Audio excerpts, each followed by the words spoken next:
Oi, e aí pessoal, tudo bem com vocês? Estão acabando 2025, fazer 2025, acabando 2024, fazer o último vídeo aqui pro LinkedIn de umas alterações que vão vir para a parte da folha, tá? Já em 2025, então para todo mundo se preparar, porque muitas modificações são em detrimento da reforma, outras são em detrimento de um governo um pouco mais gastador, né?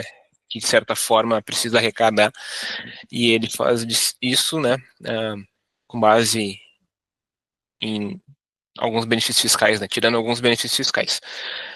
Tem um tema que é bem comentado e provavelmente vocês já conheçam, que é a desoneração da folha de pagamentos. Então a gente vai passar com início em 2025 pela reoneração da folha de pagamentos. Então a gente vai voltar, tá, para o modelo prático da folha de pagamentos, com os 20% sobre a folha, e sair do recolhimento em cima da receita bruta. Tá? Então preparei um material para vocês aqui.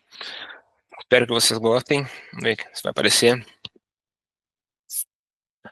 Então, reoneração da folha de pagamentos, tá?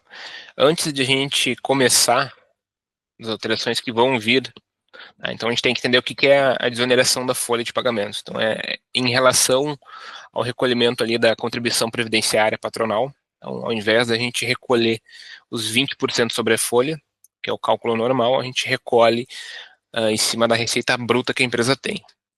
Então, regra geral, funciona assim. Tá?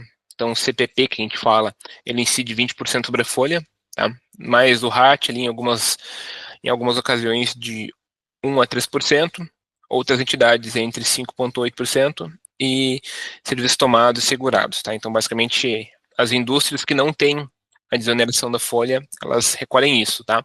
Então, essas que têm, tá, que poderiam recolher da forma geral, elas optam pela desoneração e recolhem de uma forma mais vantajosa.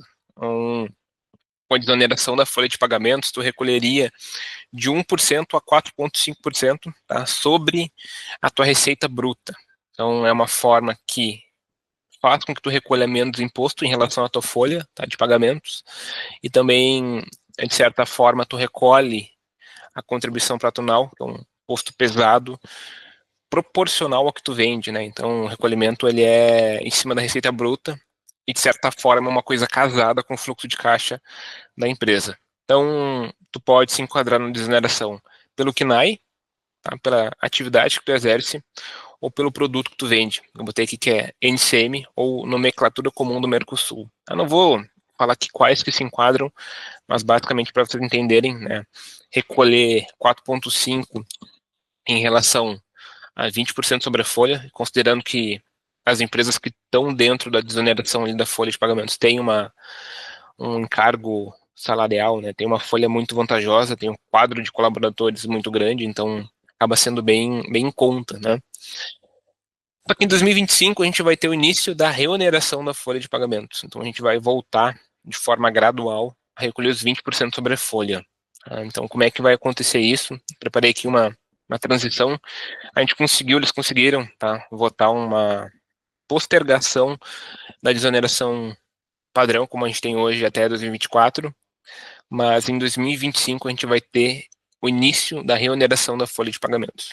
Então, aquelas alíquotas que eu passei para vocês ali, de 1% até 4,5%, elas vão começar a diminuir. Então, a gente vai ter uma redução de 20% sobre aquelas alíquotas e um acréscimo de 5% sobre a apuração da folha. Então, a gente vai ser um modelo híbrido entre a desoneração como é hoje, com alíquotas menores, mas com acréscimo sobre a folha. Em 2026, a gente tem uma nova diminuição sobre essa alíquota, tá, da desoneração, e um acréscimo agora de 5% para 10% sobre a folha.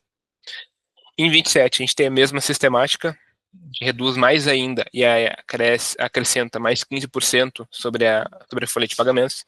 Em 2028, a gente vai ter o fim da desoneração por completo, tá, e a volta da apuração padrão de 20% sobre a folha de pagamentos. E aí a gente fica, né, naquele modelo padrão em que todas as empresas atuam hoje, né, grande parte atua, e sem a desoneração. Tá?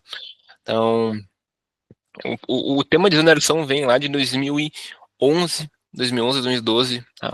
2014 teve abrangência para outros segmentos. 2018, né, foi percebido aí uma grande... Para as empresas é vantajoso, mas para o governo, a gente percebeu que, de fato, abala muito o caixa público, né?